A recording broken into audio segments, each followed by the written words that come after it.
Good afternoon. I want to welcome you to another segment of the Jermaine Brown Sports Talk Show. Today is Monday, May the 11th, 2015.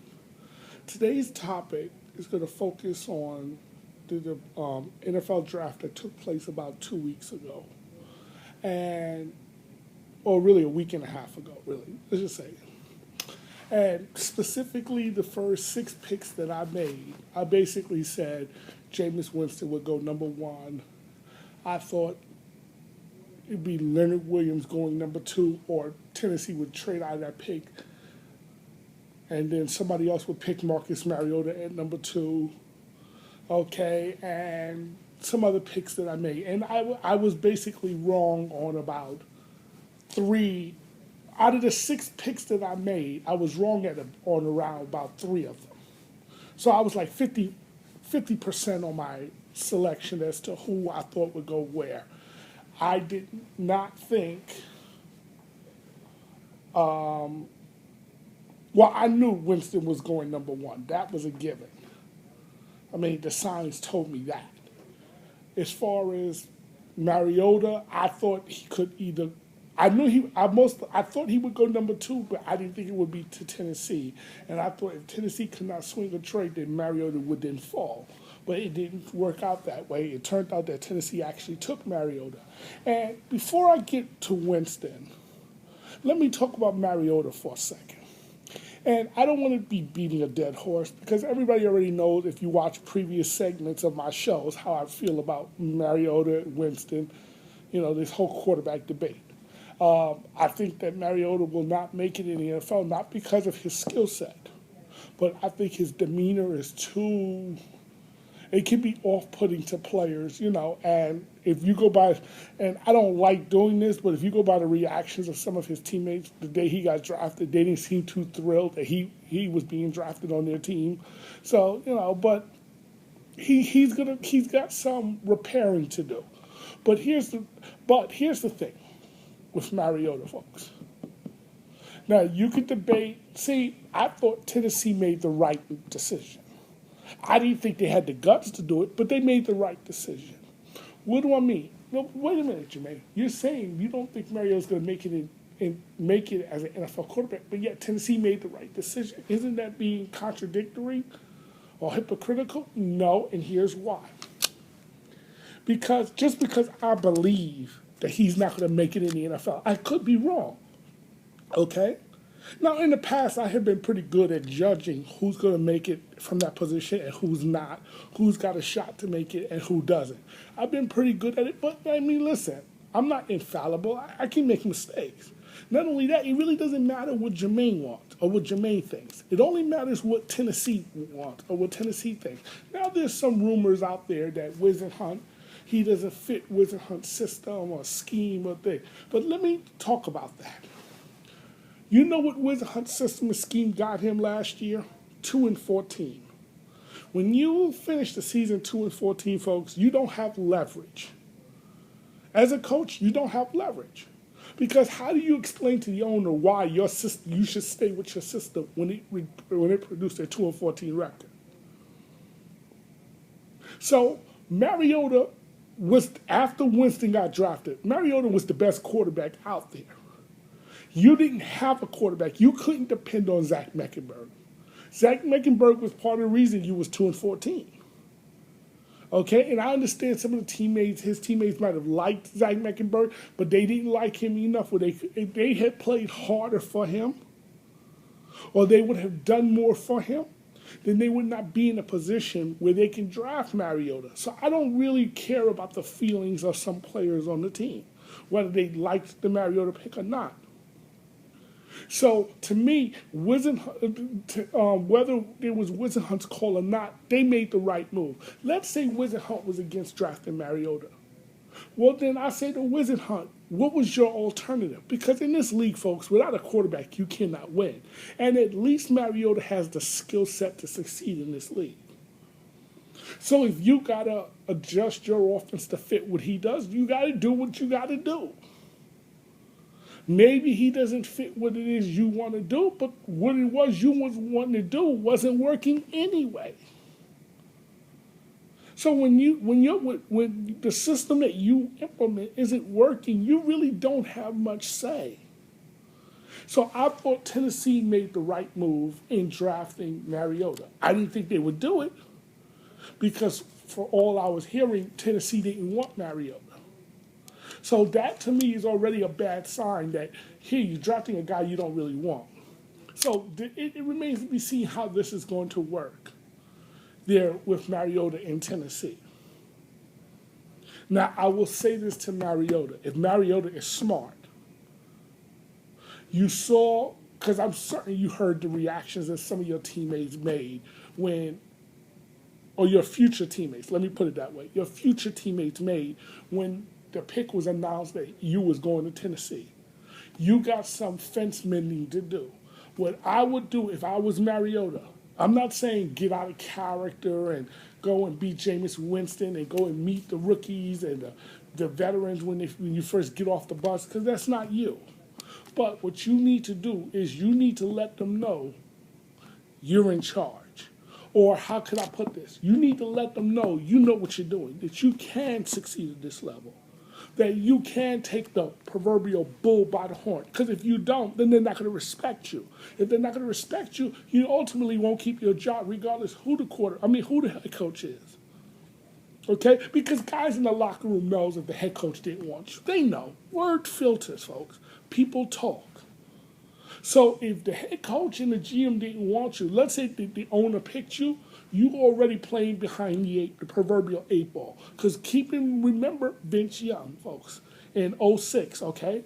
When it was clear that the coach and the coordinators did not want Vince Young. And it was the owner's pick. That alienated guys in the locker room.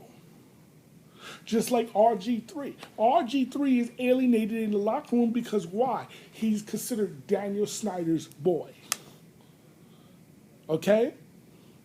Daniel Snyder wanted him. That wasn't a Mike Shanahan desire. See, so sometimes jealousy comes into play here.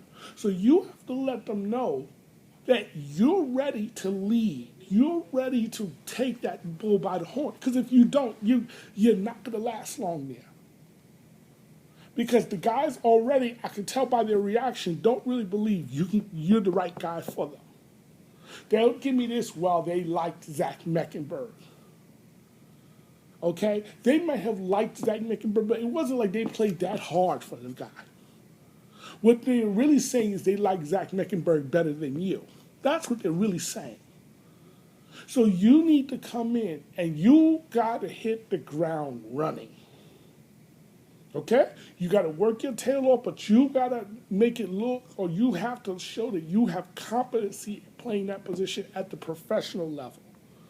Because a lot of people did not believe in your skill set because here's the funny thing. It was reported that players in Tampa was texting and calling Jason Light, who's the GM in Tampa, and Lovie Smith, who's the head coach in Tampa, telling them or requesting that they draft Jameis Winston.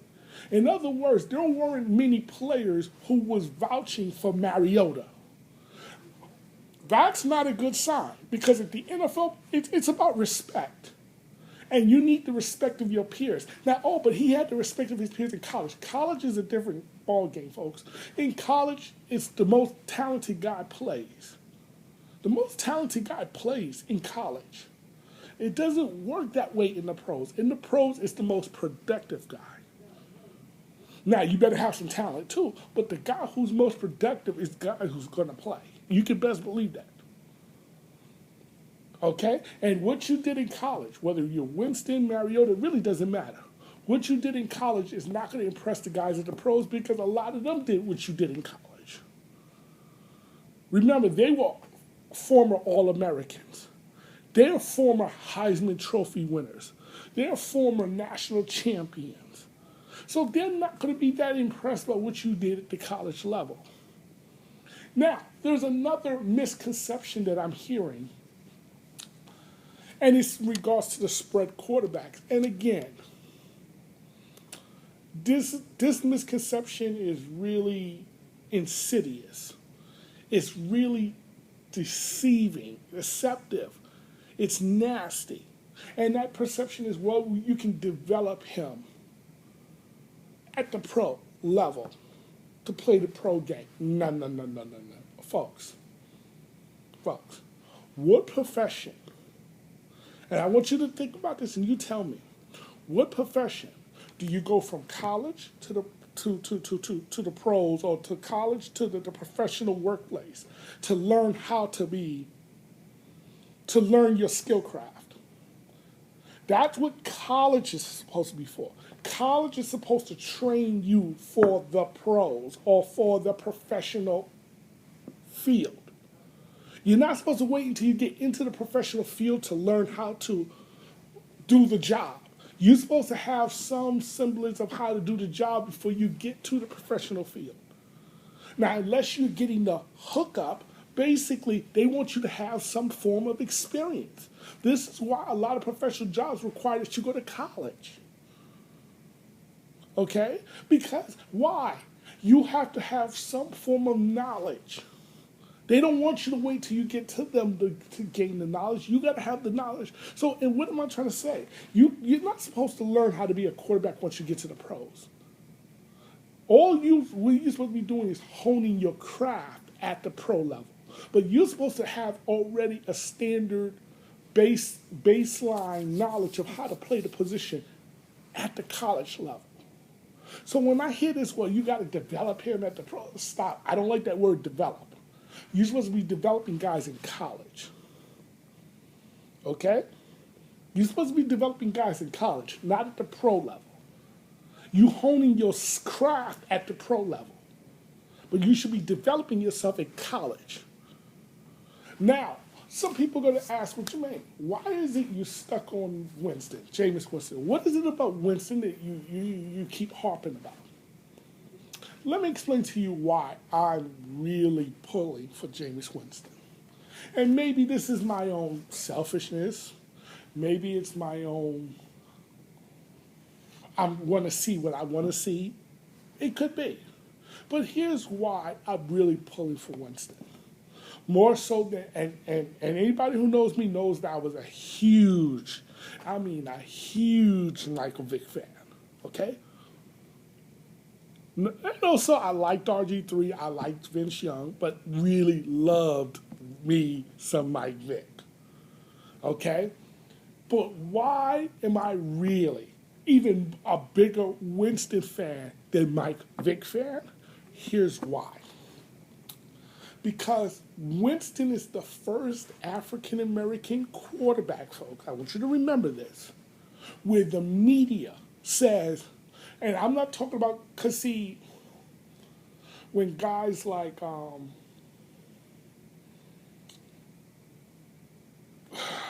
boy, Warren Moon and Doug Williams played the position, they were smart quarterbacks. But they weren't called smart quarterbacks, intelligent quarterbacks. They weren't called that by the national media. Okay? They wasn't called that by the national media. Jameis Winston is the first African-American quarterback to be compared on the intelligence level of Andrew Luck, of Peyton Manning, of Tom Brady. In other words, they said he's got the high IQ. He's the first quarterback African-American quarterback that they use that term for. All of the African-American quarterbacks, oh, he's athletic, or he's gifted, or he's a star. He's anything, but they don't use the word intelligence. They don't use the word high IQ. I've noticed that. And so when Winston, this is why I am really hoping he succeeds. Okay? This is why I'm almost praying he succeeds. Because if he succeeds, he opens the door for other intelligent-minded African-American quarterbacks. Because listen, Vic is intelligent. Listen, you cannot play that position without having some form of intelligence, folks. But what it is you want to hear the media use that term, high IQ, instead of just being athletic. Okay? So for when they talk about Winston, they I mean when Peter King did his mock, he went asking scouts since 2011, rate all the quarterbacks who came out, first, second round quarterbacks who came out, or not just first, second, all the quarterbacks who came out since 2011. Now, notice 2011 was the year that who came out? Cam Newton, okay, because he was the number one pick. They got Andrew Luck number one, and who the scouts rate number two? Jameis Winston. Now, there are other guys on that list who have much more athletic ability than Jameis Winston. They may even be more talented than Jameis Winston, talent-wise, overall skill-wise. But when it comes to knowing how to play the position, knowing how to read the defense and go through all of that, in other words, they really put him on Peyton. They're really saying that he's on Peyton Manning's level. Now, if he has Peyton Manning's type career, he's had a hell of a career. Okay? And he's capable if he puts his mind to it. The only thing with Winston is he has to stay out of trouble off the field. Okay? Keep your nose clean. Because at all the hawks that are on you, they want to see you fail because they don't want you successful like Peyton Manning and all of them. Because soon you'll be forgotten about if that's the case. But if you come out and you perform and you're successful, you're really going to advance the position even more for African American quarterbacks. Okay? Because the most recent successful African American quarterback we've had is Russell Wilson, but they're more or less contributing his success to other factors. Like, in other words, what a dominant run game he had and a dominant defense. And so, he doesn't have to do much. Okay, look, there's always some excuse. There's always some excuse when it comes to African American quarterbacks. So when we do well, there's an excuse. And when we don't do well, it's because, we don't know how to play the position, or we're not intelligent. See, because notice how they say, well, Marcus Mariota has a high IQ. But wait a minute, folks. And this is what irks me. And it's not that I'm irked with Marcus Mariota. I'm irked with the media. Because you say Marcus Mariota has a high IQ, but wait a minute. What about RG3? You don't use that term with RG3. Yet, why does RG3 have a high IQ? RG3 had, he was pre-law as a junior. He got his degree. So what do you mean, well, how is it his IQ, Marcus Mariota's IQ is higher than RG3's? That's a bunch of BS. When I see Marcus Mariota, I see RG3. I'm going to be really honest with you. Skill-wise, athletic-wise, everything. The only thing is one has a bad knee, the other one doesn't. That's the only difference. But when I see Marcus Mariota, I see RG3. When I see RG3, I see Marcus Mariota. That is what I see. RG3 just has much more confidence. Like, he's much more outgoing than Mariota. But when I'm talking about skill set, they're the same quarterback, folks. There's no difference in their game. That's why when I said I compare Winston to Luck. Because why? He is the closest that I've seen since Andrew Luck. Skill-wise, they can do the same thing. Skill-wise, they can do the same exact thing, folks. This is why I kept saying this is a Luck RG3 draft all over again. The only difference is the names have changed. That's the only difference. But we're going to see if I'm correct as far as how their careers turn out. Does Winston reach his potential? Does Mariota reach his potential? Only time will tell. Okay? Now I get to say the New York Jets. And I wasn't going to talk about the Jets today, but some news just came out where Tom Brady was suspended for 4 games. And let's assume for a minute that those 4 games is going to hold up. and they're not going to be reduced to 2 or 0 or 1 or whatever, or 3. Let's just assume that Tom Brady's going to be out for the next 4 games. There is no better chance, folks, if you're the Jets, if you're the Dolphins, or the Bills, to overtake the Patriots. You're not going to get a better opportunity. If those 4 games hold, you're not going to get a better opportunity to overtake the Patriots than you will this year. Because if he misses the first 4 games, folks, that cripples the Patriots. Because I don't see, and I could be wrong, but I don't see a Matt Castle. You want to know why Matt Castle benefited when Tom Brady went down with that knee injury? What was it, 2008, I believe it was? You want to know why Matt Castle benefited? Because he could just throw the ball to Randy Moss, throw it all the way up to Randy, and Randy go get it. They don't have a Randy Moss this year. So I don't think Matt Castle type quarterback would be successful this year. And they got a brutal first 4 games too, folks. They start the season off against Pittsburgh. Okay? They start the season off against Pittsburgh. So you already know he's not going to be there for that game. Even if he does get the suspension reduced. Short of he basically get the suspension null and void, he's going to miss that game. So I got to look at it this way. If you can't overtake the Patriots now, the question is, when are you going to overtake them? Because there is no better opportunity than right now. There is no better opportunity. You're not going to get a better opportunity if you're the Jets, the Dolphins, or the Bills. You're not getting a better opportunity. The next opportunity is when Belichick and Brady retires. That could be 3 4 years from now. But guess what? There's going to be some regime changes in 3 to 4 years. Because if you don't win, guess what? I don't care. You could be Rex Ryan. You could be a man, they're from the Jets. No. It doesn't matter. Okay, Joe Philbin from Miami. Okay? You don't win, you're going to be out of a job in about 3 or 4 years. Best believe that. This is the best chance you have of overtaking the Patriots if those 4 games hold up.